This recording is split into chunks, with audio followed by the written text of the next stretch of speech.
एक ऐसा संवैधानिक प्रावधान जो संसद और संसद की सीटों तथा पूरे चुनावी गणित को बदल सकता है। नाम है डिलिमिटेशन अर्थात परिसीमन। क्या 2026 से बाद लोकसभा और विधानसभा सीटों का नया बंटवारा होगा? किन राज्यों को इनसे फायदा होगा और किन राज्यों को इसका असर पड़ेगा?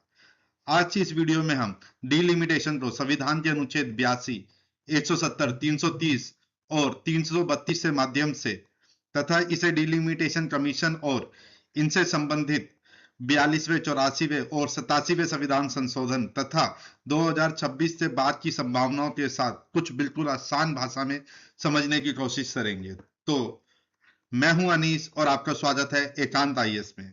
तो हम शुरू करते हैं आज से अपने टॉपिक डिलिमिटेशन अर्थात परिसीमन को। परिसीमन क्या है? परिसीमन वह प्रक्रिया है जिससे अंतर्गत लोकसभा एवं राज्य विधानसभाओं के निर्वाचन क्षेत्रों की सीमाओं का पुनर्निर्धारण किया जाता है। इसे हम एक एग्जाम्पल के माध्यम से समझते हैं। जैसे कि आप मान लीजिए कि एक स्कूल में 10 सेक्शन है और हर सेक्शन में 40-40 बच्चे हैं। कुछ साल बाद किसी सेक्शन में 80 बच्चे हो जाए और किसी सेक्शन में 20 बच्चे रह जाए। अब अगर परीक्षा में हर सेक्शन से सिर्फ एक ही मॉनिटर चुना जाए तो क्या यह उचित होगा? इस समस्या को दूर करने के लिए स्कूल नए सिरे से सेक्शन की सीमाएं तय करेगा ताकि हर सेक्शन में लगभग बराबर बच्चे। ठीक यही काम देश में डिलिमिटेशन यानी कि परिसीमन करता है। डिलिमिटेशन का अर्थ है लोकसभा और विधानसभा निर्वाचन क्षेत्रों की सीमाओं का पुनर्निर्धारण करना ताकि जनसंख्या के अनुसार प्रत्येक क्षेत्र का प्रतिनिधित्व यथासंभव समान हो। इसका उद्देश्य सीटों की संख्या बढ़ाना या घटाना नहीं बल्कि निर्वाचन क्षेत्रों की सीमाओं को इस प्रकार तय करना है कि प्रत्येक संसद का विधायक अगर समान संख्या की जनसंख्या का प्रतिनिधित्व करे। हालांकि संविधान और संशोधन के अनुसार कुछ परिस्थितियों में सीटों की संख्या में भी परिवर्तन हो सकता है। इसलिए परिसीमन का प्रभाव केवल सीमाओं तक ही सीमित नहीं रहता बल्कि राजनीतिक प्रतिनिधित्व पर भी असर डालता है। परिसीमन के कार्य के लिए एक आयोग का गठन किया जाता है जिसका नाम है परिसीमन आयोग। परिसीमन आयोग का गठन भारत के राष्ट्रपति द्वारा किया जाता है। इसकी संरचना अर्थात कंपोजिशन कुछ इस प्रकार होती है कि इसका जो अध्यक्ष होता है वो सर्वोच्च न्यायालय के सेवानिवृत्त न्यायाधीश होता है अर्थात सुप्रीम कोर्ट का रिटायर्ड चीफ जस्टिस या जस्टिस। और इससे जो सदस्य होते हैं वो मुख्य निर्वाचन आयुक्त होते हैं और संबंधित राज्यों के निर्वाचन आयुक्त होते हैं। इसकी विशेषताएं क्या है? तो जो परिसीमन आयोग है इससे आदेश कानून के समान प्रभाव रखते हैं। इनके विरोध में न्यायालय में समानता चुनौती नहीं दी जा सकती। संसद या राज्य विधानसभा द्वारा इनमें संशोधन नहीं किया जा सकता। अब आगे चर्चा करते हैं कि परिसीमन से संबंधित संविधान के प्रावधान क्या है। तो अनुच्छेद 82 ये बोलता है कि प्रत्येक जनगणना के बाद संसद परिसीमन के लिए अधिनियम बना सकती है। यानी कि जब भी जनगणना होगी, जैसे कि पहले 2011 तक प्रत्येक 10 साल बाद जनगणना होती थी, तो जनगणना के बाद संसद एक अधिनियम बनाता है जिससे अंदर परिसीमन आयोग के गठन का प्रावधान होता है और वो करती है। तो परिसीमन आयोग परिसीमन के लिए अधिनियम बना सकता है कौन? तो संसद। और ये कब बनाएगा? प्रत्येक जनगणना के बाद। ठीक है। लोकसभा निर्वाचन क्षेत्रों का पुनर्निर्धारण किया जाता है। वही अनुच्छेद 170 राज्य विधानसभाओं के निर्वाचन क्षेत्रों के परिसीमन से संबंधित है अर्थात राज्य विधानसभाओं का जो परिसीमन होगा वो अनुच्छेद संविधान के अनुच्छेद 170 के तहत होगा। ठीक है। वही अनुच्छेद 330 और 332 यह अनुसूचित जातियों और जनजातियों के लिए सीटों के आरक्षण का प्रावधान करती है। आइए अब जानते हैं हम कि भारत में परिसीमन कब कब हुआ और इससे लोकसभा सीटों पर क्या प्रभाव पड़ा। तो जो पहला परिसीमन आयोग की गठन हुआ वो 1952 में हुआ। 1952 में जो परिसीमन आयोग का गठन हुआ वह 1951 की जनगणना के आधार पर हुआ।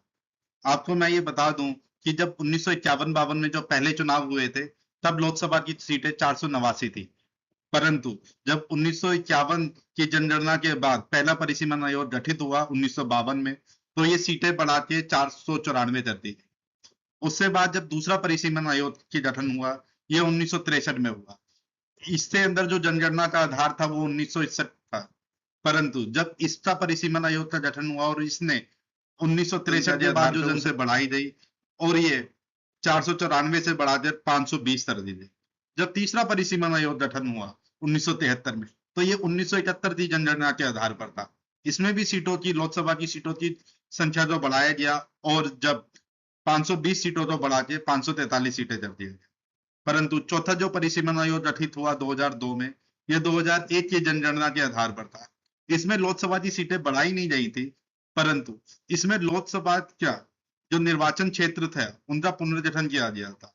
लोकसभा और राज्य विधानसभा दोनों के निर्वाचन क्षेत्रों का पुनर्गठन किया गया था और वहां पर जनसंख्या का जो अनुपात था उसे बराबर किया गया था। इससे अतिरिक्त जम्मू कश्मीर में भी एक परिसीमन आयोग गठित हुआ 2022 में। इस परिसीमन आयोग अधिनियम 2002 की तर्ज पे तथा जम्मू कश्मीर पुनर्गठन अधिनियम 2019 से तर्ज पर गठित किया गया था इस परिसीमन आयोग।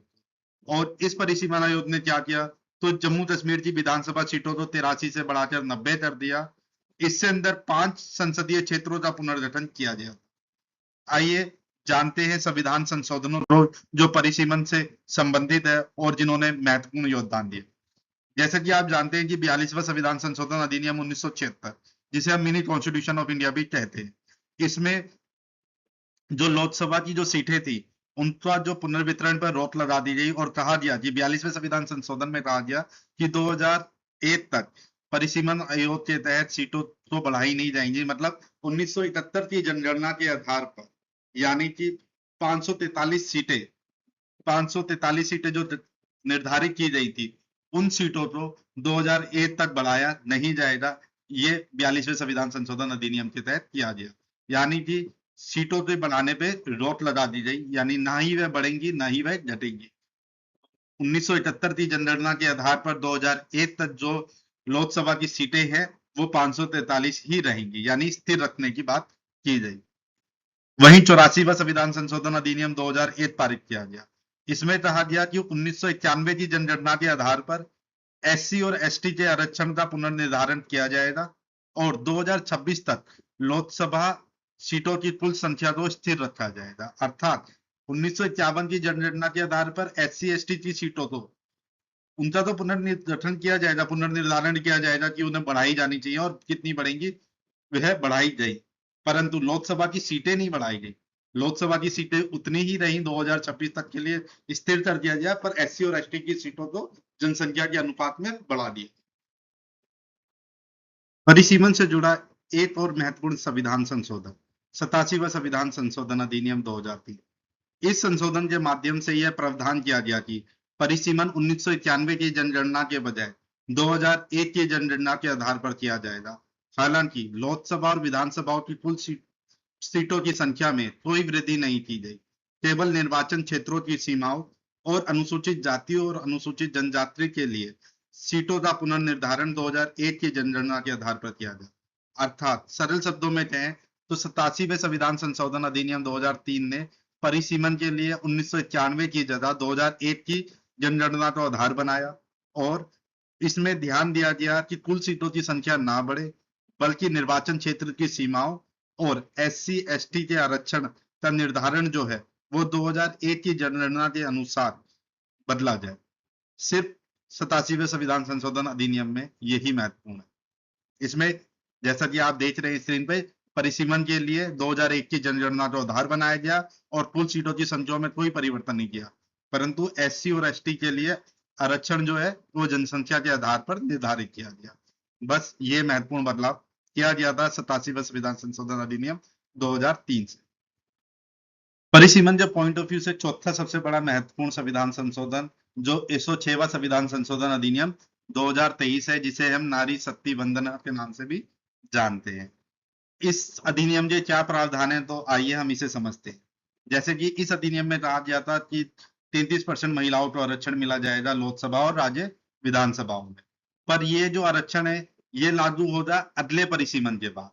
अर्थात इन्हें इमीडिएट इफेक्ट से लागू नहीं किया गया, बल्कि अगली जनगणना के बाद होने वाले परिसीमन जो होगा, परिसीमन आयोग का गठन होगा और वो जो सिफारिश करेगा, वो जो बताएगा कितनी संख्या में सीटों का बढ़ाई जानी चाहिए या कितनी सीटें घटाई जानी चाहिए, उससे बाद जो होंगी उससे आधार पे 33% सीटें जो महिलाओं के लिए वो आरक्षित की जाएगी। तो ये तत्काल नहीं है, ये है जनगणना के बाद, यानी कि जनगणना के पश्चात होगा ये परिसीमन के बाद ये आरक्षण का प्रावधान लागू किया गया। आइए अब हम जानते हैं परिसीमन के कुछ महत्व। तो जैसे कि ये एक व्यक्ति एक वोट एक मूल्य के सिद्धांत को मजबूत करता है, अर्थात लोकतांत्रिक प्रतिनिधित्व पे महत्व केंद्रित करता है। ये जनसंख्या के अनुसार समान प्रतिनिधित्व प्रदान करता है, यानी कि एक व्यक्ति एक वोट एक मूल्य, हर व्यक्ति का एक वोट और उसका मूल्य बराबर हो। परिसीमन सीटों का निर्धारण करता है, अर्थात ये एससी और एसटी सीटों का पुनर्निर्धारण संभव होता है यहाँ पर कि जनसंख्या के अनुपात में उनकी सीटें बढ़ाई जाए या घटाई जाए। प्रशासन सुविधा प्रदान करता है, निर्वाचन क्षेत्रों का प्रबंधन आसान हो जाता है इससे, और जनसंख्या परिवर्तन के अनुरूप पुनर्संतुलित होता है। इससे अतिरिक्त हम जानेंगे परिसीमन के लाभ। परिसीमन समान प्रतिनिधित्व सुनिश्चित करता है, यानी कि हर व्यक्ति के वोट का मूल्य बराबर होता है। ये लोकतंत्र को मजबूत करता है। निर्वाचन क्षेत्रों में जनसंख्या असमानता को कम करता है ये। आरक्षित सीटों का उचित निर्धारण करता है ये, और प्रशासनिक दक्षता को बढ़ाता है परिसीमन। इससे अतिरिक्त परिसीमन से जुड़ी हम कुछ चुनौतियां देखेंगे। यह परिसीमन दक्षिण बनाम उत्तर विवाद में हमेशा घिरा रहता है, क्योंकि दक्षिण राज्यों ने जनसंख्या नियंत्रण में सफलता प्राप्त की है। 2026 से बाद परिसीमन होने पर दक्षिण राज्यों की लोकसभा सीटें कम और उत्तरी राज्यों की लोकसभा सीटें बढ़ सकती है। ये एक महत्वपूर्ण विवाद बना रहता है हमेशा। राजनीतिक असंतुलन, यानी कुछ राज्यों का राजनीतिक प्रभाव बढ़ सकता है। क्षेत्रीय असंतोष, राज्यों के बीच प्रतिनिधित्व को लेकर विवाद उत्पन्न हो सकता है। और यूपीएससी में काफी बार ऐसा होता है ना कि ये टर्म पूछ ली जाती है कि जेरीमैंडरिंग किससे संबंधित है। तो आपको पता होना चाहिए कि ये राजनीतिक लाभ के लिए निर्वाचन क्षेत्रों की सीमाओं में पक्षपातपूर्ण बदलाव से संबंधित है। तो जेरीमैंडरिंग ये की टर्म काफी इंपॉर्टेंट है। आज की क्लास में सिर्फ इतना ही। धन्यवाद। अगर आपको ये वीडियो पसंद आई हो और हमारी मेहनत आपको अच्छी लगी हो तो वीडियो को लाइक करें और चैनल को सब्सक्राइब करें। Thank you so much.